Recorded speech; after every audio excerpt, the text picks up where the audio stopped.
大学33回卒の清塚です。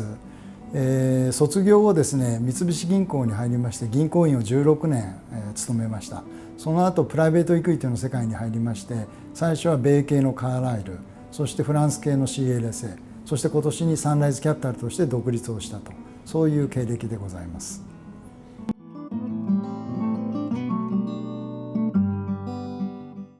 なんといってもボート部に一番時間を使ったかなと思います。単にボートを頑張ったっていうだけではなくて、100名ぐらいの大所帯でしたので、そこの運営とかリーダーシップだとかいろんなことを勉強することができました。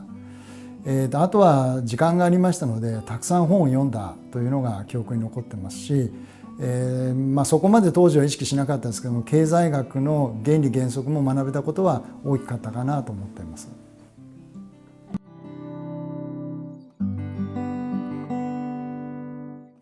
はい、先ほど申し上げた通り、時間がある中で大学時代たくさん読んだ本の中で延熱商人という商社マンが活躍する本の影響を受けてですね、国際的な仕事をしたいなということを常々思ってました。でただ私は帰国子女もないですし、なかなか英語ができなかったので、これを一気に解決すると、あるいは国際的なビジネスマンになるための、一つの入り口ということで MBA をぜひ取りたいと。で運よくですね、銀行内で選抜を通り、その中でも非常に三菱銀行が親しくしていたバークレーに入学することになったという、そういう経緯です。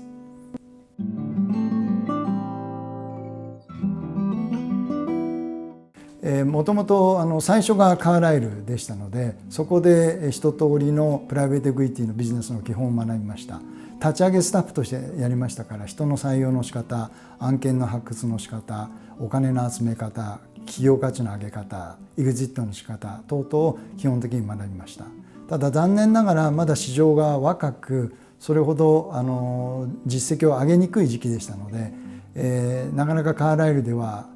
実績を上げられずですね、結果的に CLSA に移らざるを得なくなったというのが正直なところです。で CLSA はすでにアメリカの有力機関投資家からかなりの額のお金を集めてまして、そこをリードしてくれるリーダーを探しているということなので、私に適任かなと思いまして転職を決めました。でそこで活躍している中でですね、いろんな投資家から独立した方がいいよというアドバイスがあって、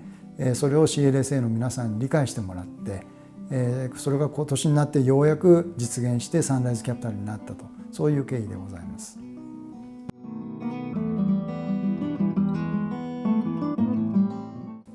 我々にとって重要なことは投資先を成長させることです。なので我々ではなくて、我々の投資先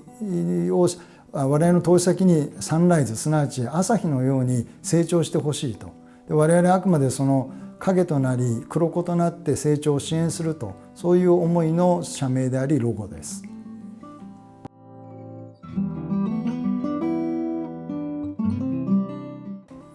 典型的なミッドキャップ、中規模のですねバイアウトファンドと呼ばれる組織です。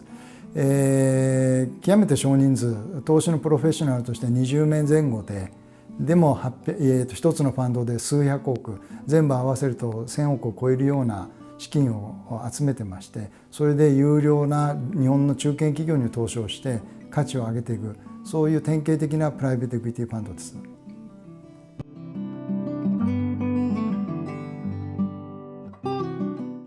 事業の内容がやはり社会のニーズに合致しているかどうかが大きいと思います。世の中のニーズに、ソリューションを提供するようなサービスとか製品を提供していれば、必ず売上も利益も伸びてきますし、あともう一つ重要な要素としては、リーダーである創業者社長が非常に強い方、強いリーダーシップを持ってぐいぐい事業も社員も引っ張っていくような方がいらっしゃるということで、さらにその結果として決算書が非常に優良な決算書になると、利益率が高いとか財務内容がいいとか、この3つが揃えば我々としてもぜひ応援したくなるような会社でございます。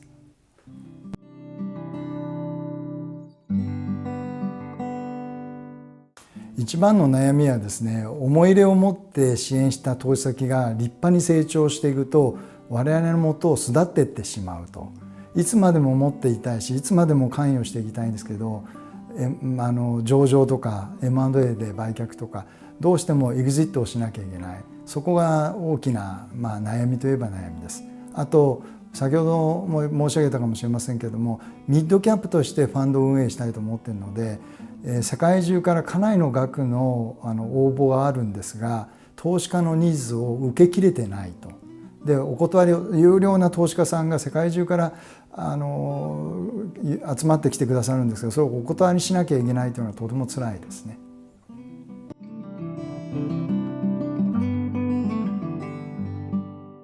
私今24年プライベートエクイティ始めて24年目になりますが、今のところ業界のベストプラクティスと言われている、リターンで3倍というのを何とか実現してきています。おそらくこれを20何年にわたって実現してきた人というのは日本でもあまりいらっしゃらないんではないかと思います。で私のキャリアあと何年できるか分かりませんけれども、それを続けて3倍で自分のキャリアを終わらせたいというのが一つです。それと今ほぼ独立したといってまだ完全独立になってませんので、その完全独立の状態にあと数年で会社を持っていくこと、そして私から次世代の経営陣にバトンタッチをすること、それができたら私としては引退してもいいんではないかなと思っています。